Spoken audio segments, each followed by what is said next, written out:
Assalamualaikum warahmatullahi wabarakatuh. Perkenalkan, kami dari kelompok 5 akan mempresentasikan materi mengenai teknik pengambilan video untuk mata kuliah pengembangan video pembelajaran. Yang pertama, teknik pengambilan video. Pengambilan gambar atau shot itu merupakan unsur terkecil dari suatu struktur video yang utuh yang dapat dilihat pesan yang diberikan pada shot itu sendiri. Nah, sudut pengambilan gambar itu terdapat 7 macam. Yang pertama itu ada frog eye. Nah, teknik syuting ini itu mengambil gambar dengan posisi kamera disejajarkan dengan bagian bawah objek dan posisinya lebih rendah dari dasar objeknya. Hasil dari sudut pandang frog eye ini nanti akan menjadi sangat besar. Subjek pengambilan gambar menjadi serasa mengecil dan subjek gambar memiliki kesan agung, angkuh maupun kokoh. Yang kedua ada low angle. Low angle ini merupakan pengambilan gambar dengan sudut arah bawah objek yang memberikan kesan objek membesar. Yang ketiga ada eye level. Teknik ini mengambil posisi sejajar dengan objek. Dengan teknik eye level ini, maka gambar yang akan direkam menunjukkan tangkapan pandangan mata orang yang berdiri sejajar dengan objek tersebut. Ketinggian dan besarnya objek jadi sama dengan subjek dan disebut juga teknik normal shoot. Yang keempat ada high angle. Teknik pengambilan gambar high angle ini mengambil posisi di atas objek. Hasilnya nanti objek syuting menjadi lebih kecil. Hasil gambarnya menjadi dramatis dan terkesan kerdil. Yang kelima ada bird eye. Teknik bird eye ini teknik syuting dengan memposisikan juru kamera di atas ketinggian dalam merekam objek. Hasil gambarnya nanti akan menampakkan lingkungan sekitar lebih luas. Benda-benda lainnya yang di sekitar objek itu nanti akan tampak lebih kecil. Yang keenam ada slant. Nah, teknik syuting ini itu mengambil sudut yang tidak frontal dari depan ataupun dari samping objek, tapi mengambil sudut 45 derajat terhadap objek. Hasilnya nanti objek akan masuk dalam rekaman kamera. Yang terakhir ada over shoulder. Nah, teknik syuting ini itu mengambil gambar dari arah belakang bahu objek. Nantinya objek hanya nampak bagian bahu atau kepalanya saja. Biasanya teknik ini itu dipakai untuk menunjukkan bahwa objek sedang melihat sesuatu ataupun sedang berbincang-bincang. Selanjutnya ada teknik pengambilan gambar video berdasarkan ukuran gambar setelah membahas soal sudut syuting. Nah, selanjutnya nanti ini akan membahas tentang ukuran gambarnya. Ada 10 teknik pengambilan gambar berdasarkan ukuran gambarnya, yaitu yang pertama ada close up. Nah, pengambilan gambar ini itu dari jarak dekat hingga pori-pori kulit pun bisa terlihat. Tujuannya agar objek menjadi sangat-sangat jelas. Yang kedua ada big close up. Untuk menunjukkan ekspresi dari objek, maka digunakan teknik big close up. Sasarannya itu dari atas kepala hingga dagu objek. Yang ketiga ada close up. Close up dilakukan dengan mengambil gambar atas kepala objek hingga bawah leher. Tujuannya agar wajah objek nampak lebih jelas. Yang keempat ada medium close up.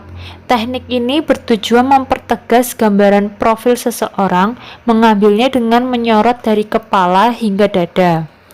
Yang kelima ada medium shot.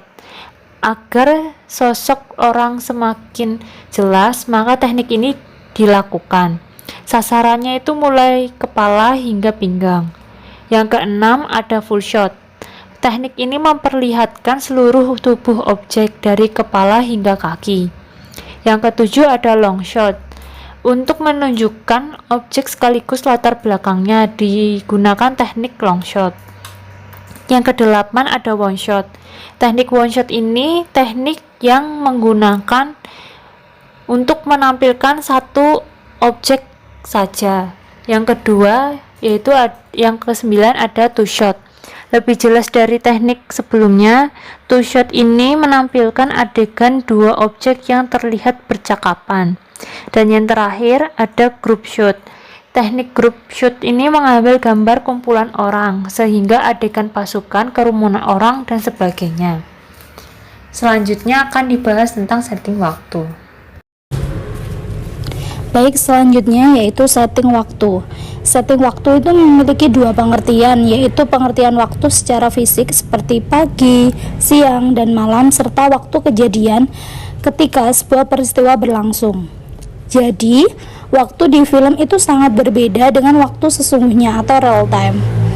Penulisan tanggal dan waktu pada layar film itu tidak membuktikan bahwa film ini diambil pada saat yang tertulis di layar. Karena bisa saja yang tertulis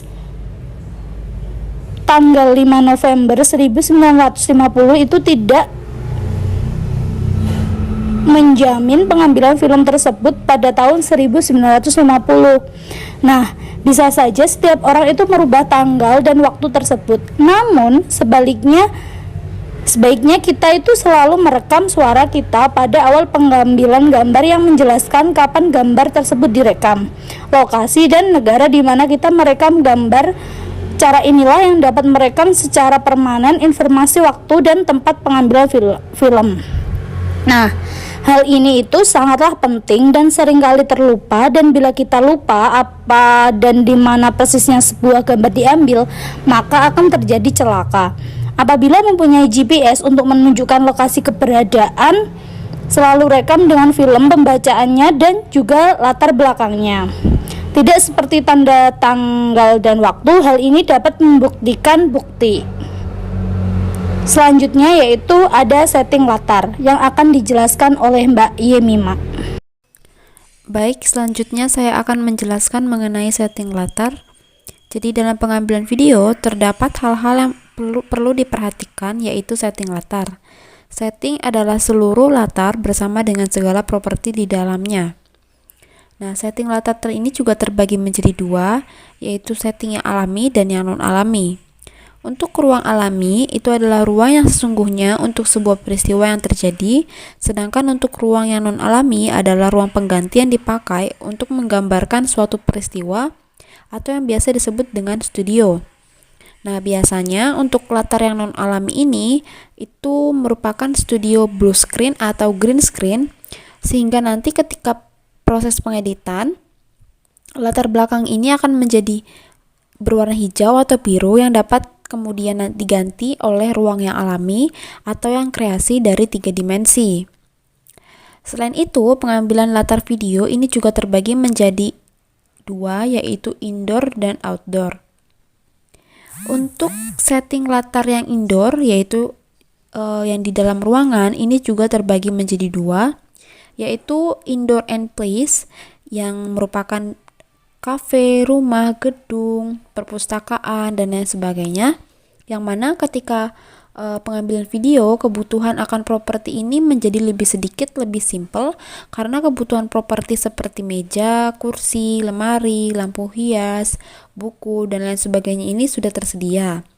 Sedangkan untuk indoor yang set studio, ini dia harus mampu menata, membuat, bahkan membangun set desain sesuai dengan kebutuhan dari storyboard.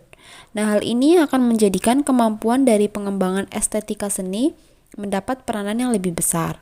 Karena tugas seorang penata artistik ini haruslah menciptakan, bukan memanfaatkan dari set yang sudah ada. Kemudian setting yang terakhir yaitu outdoor, yang mana produksi film dengan menggunakan outdoor, yaitu yang di luar ruangan ini lebih aktual karena dia lebih sesungguhnya. Nah, ketika proses pengambilan video ini cenderung memanfaatkan segala properti dan nuansa alam yang sudah ada, dan yang lebih banyak diadopsi adalah natural keunikan alam ataupun lingkungan yang ada di sekitarnya. Contohnya ini bisa pantai, pasar, gunung, dan lain sebagainya. Untuk selanjutnya adalah lighting. Lighting atau pencahayaan adalah salah satu aspek penting untuk menghasilkan gambar yang bagus. Berbeda sudut pengambilan gambar, maka intensitas cahaya yang didapatkan itu juga berbeda, sehingga tentu saja gambar yang dihasilkan itu tidaklah sama. 5 teknik pencahayaan film yang biasa digunakan, yang pertama itu ada Keylight. Pada pengambilan gambar secara outdoor, Kailek ini merupakan pencahayaan utama datang dari cahaya matahari. Nah, sehingga pencahayaan lainnya itu harus melengkapi sesuai dengan arah yang berlawanan dari sinar matahari itu sebagai cahaya utama. Yang kedua ada field light. Field light merupakan sumber cahaya sekunder atau cahaya pengisi di bagian yang berlawanan dengan Kailek. Jadi, jika Kailek itu datangnya dari arah kiri, maka field light datang dari arah kanan. Untuk yang ketiga itu ada backlight. Backlight itu ditempatkan pada belakang subjek yang digunakan untuk pencahayaan subjek dari belakang. Backlight ini boleh lebih terang atau lebih redup dari Kailek. Fungsi dari backlight itu adalah menambah kedalaman gambar sehingga membuat tampilan gambar itu menjadi 3 dimensi. Yang keempat ada butterfly lighting. Butterfly lighting ini merupakan pola pencahayaan untuk mendapatkan bentuk bayangan seperti bentuk kupu-kupu di bawah hidung. Untuk yang keempat ada chiaroscuro lighting. Teknik pencahayaan ini cukup sederhana, gunakan lampu yang lebih redup dan lebih terang dalam menciptakan kontras terang atau gelap. Cara untuk membuat lighting chiaroscuro ini menerangi setengah wajah seseorang dan membiarkan separuh lainnya dalam kegelapan. Selanjutnya itu cara mengatur lighting video dengan pilih tipe pencahayaan. Yang pertama itu ada untuk mendapatkan pencahayaannya sempurna, siapkan serangkaian peralatan lighting yang memadai. Yang kedua, dapat menggunakan lampu LED atau ring light yang serbaguna dan dapat dipasang dalam berbagai cara. Yang ketiga, jangan lupa untuk melengkapinya dengan reflektor atau papan pemantul cahaya. Yang keempat itu menggunakan reflektor berwarna emas atau silver untuk menciptakan tampilan yang lebih wah dengan warna yang sesuai dengan subjek. Nah, sekian presentasi dari kelompok kami. Ada kurang lebihnya mohon maaf. Wassalamualaikum warahmatullahi wabarakatuh.